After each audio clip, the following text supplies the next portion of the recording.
కార్యక్రమం ఇచ్చేసిన నా సోదరులందరూ కూడా నమస్కారాలు తెలియజేసుకుంటూ ఈరోజు 72 ఎకరాలు చెరువు 37 కోట్లతోని అభివృద్ధి కార్యక్రమానికి శ్రీకారం చుట్టిన సాయిజన్ శేఖర్ గారికి మరొకసారి అభివృద్ధి ఈ కార్యక్రమానికి చేసిన సాయిజన్ శేఖర్ గారికి, శాంతి సాయిజన్ శేఖర్ గారికి, అదేవిధంగా ఎమ్మెల్యే గారికి, వీళ్ళిద్దరి జోడి ఈరోజు ఇదే చెరువు ఇంత పెద్ద ఎత్తున అభివృద్ధి చేయడం కాకుండా ఈ గుర్రం డెక్క దీనివల్ల ఈ దోమలు మా మల్లాపూర్ కూడా 2 నెలల క్రితం ఈ ఎండలకు దోమలు వచ్చాయి, కానీ 2 నెలల క్రితం మా మల్లాపూర్ ప్రాంతంలో కూడా దీనివల్ల దోమలతో చాలా ఇబ్బంది పడ్డాం.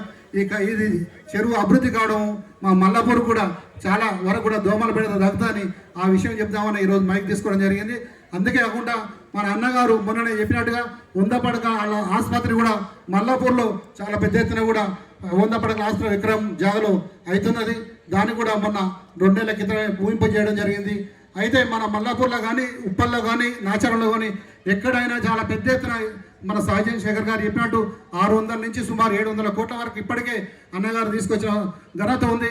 ఒక ఎంప్లాయీ లెక్క, ఒక ఉద్యోగి లెక్క రోజు ఆఫీసుల చుట్టూ తిరుగుతూ ఈ పనులన్నీ చేస్తున్న అన్నగారికి, లక్ష్మణరెడ్డి అన్నగారికి కృతజ్ఞతలు తెలియజేస్తూ ఈ 2.5 సంవత్సరాలు కూడా ఇంకా 1000 కోట్లు ఈ ఉప్పల్ కాన్స్టిట్యూన్సీ అభివృద్ధి పండు దాటిస్తారనే నమ్మకంతో ఈ సమయం ఇచ్చేందుకు మీ అందరికీ కూడా కృతజ్ఞతలు చెప్పిస్తూ ముగిస్తున్నాను.